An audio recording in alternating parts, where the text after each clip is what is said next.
नमस्ते विद्यार्थी मित्रांनो. परत एकदा तुम्हाला तुमचं dream to destination career counselling या आपल्या चॅनलमध्ये परत एकदा स्वागत. तर हे आपले MST CET साठी एक नोटिफिकेशन आलेले.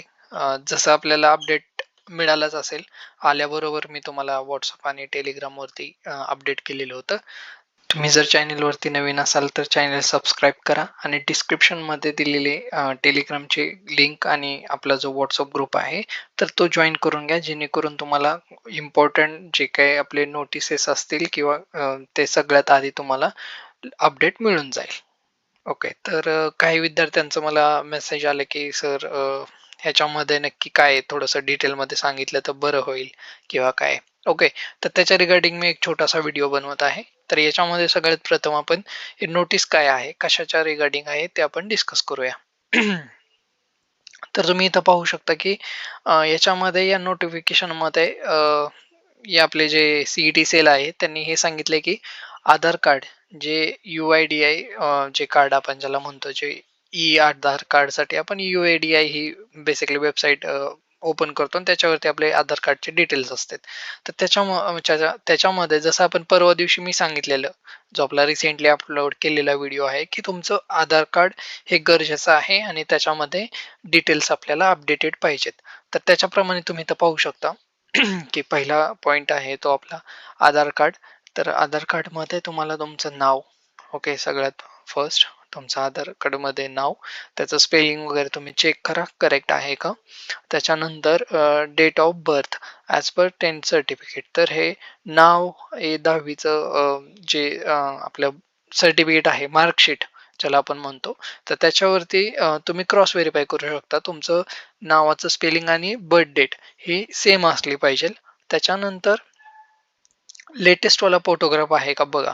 कारण बऱ्याच लोकांचं काय, खूप म्हणजे लहानपणीचा फोटो आहे आणि आत्ताचा चेहरा आणि त्या फोटोवरचा चेहरा कदाचित मॅच होत नाही किंवा तो असं सिमिलर काइंड वाटत नाही. तर बेस्ट वे आहे, तुम्ही जर तसं असेल तर तुमचा फोटो लेटेस्ट वाला अपडेट करून घ्या आधार कार्डवरती. त्याच्यानंतर ॲड्रेस, ॲड्रेस पण एकदा चेक करून घ्या. फादर नेम म्हणजे बेसिकली हे तुम्हाला जे नाव आहे, तुमचं नेम, सरनेम आणि फादर्स नेम त्याचं स्पेलिंग एकदा क्रॉस व्हेरीफाय करून घ्या. आणि मोबाईल नंबर सगळ्यात महत्त्वाचं, की जो मोबाईल नंबर आहे तो तुमचा आधार कार्डला लिंक असलेला पाहिजे आणि तो सुरू असला पाहिजे. ओके. हे सगळ्यात महत्त्वाचं आहे. तर हे पण थोडंसं तुम्ही काळजी घ्या. त्याच्यानंतर दुसरं, आता सगळ्यात महत्त्वाचं की हे अपार ID जे आता नवीन इंट्रोड्यूस केलंय. तर हे बेसिकली काय आहे, की प्रत्येक स्टुडंटला एक गव्हर्नमेंटनं ID अलॉटेड केलंय. प्रत्येक म्हणजे जे काही आपले म्हणजे पहिलीपासून ते प्रत्येक स्टुडंट, जो कोणी विद्यार्थी आहे त्याला प्रत्येक एक युनिक आयडेंटिटी आलेली आहे. आपल्या आधार कार्ड प्रमाणे आपण म्हणू शकतो. तर ती प्रत्येकाला आपल्या डिजी लॉकरवरती ते आपल्याला, जर तुमची नसेल बनवलेली तर तुम्हाला ती बनवून घ्यायची. त्याची पण मी आता एक तुमच्यासाठी मी ती प्रोसेस पण करणार आहे आणि ती मोबाईलवरती करणार आहे, जेणेकरून तुम्हाला थोडंसं सोपं पडेल आणि एकदम सोपे आहे. मोजून 2 मिनिटामध्ये करू शकतो. बऱ्याचशा कॉलेजमध्ये ऑलरेडी ही प्रोसेस स्टार्ट झालेली आहे. जरी तुमच्या कॉलेजमध्ये हे झालेलं नसेल तर काही हरकत नाही. खूप सोप्या स्टेप्स आहेत. तर तुम्हाला फक्त त्या फॉलो करायच्या आहेत. त्या पण मी सांगतोच पुढे जाऊन. तर ते एक डेमो मी तुम्हाला दाखवणार आहे. त्याच्यानंतर तिसरा जो पॉइंट आहे की हे PWDचं जे म्हणजे कार्ड आहे, UDID, तर ते पण तुम्हाला सर्टिफिकेट काढून घ्यायचं आहे, जे कॅप राऊंडला बेसिकली लागणार आहे. ओके, मॅन्डेटरी आहे, जे अपलोड करायचं आहे तुम्हाला. ओके. तर ते एकदा व्यवस्थित चेक करून घ्या. तुमचं प्रॉपर ऑथॉरिटीकडून तुम्हाला ते म्हणजे बनवलेलं आहे का, त्याच्यावरती ID वगैरे अवेलेबल आहे का. तर हे बेसिकली 3 पॉइंट होते, ज्याच्या म्हणजे आपल्याला नोटिफिकेशन रिसीव्ह झालेलं होतं. आणि त्याच्यामध्ये ॲडिशनली ही जी स्क्राईबवाली आहे ते PWD कॅन्डिडेटसाठी आहे. तर त्यांनी पण म्हणजे ते चेक करून घ्या.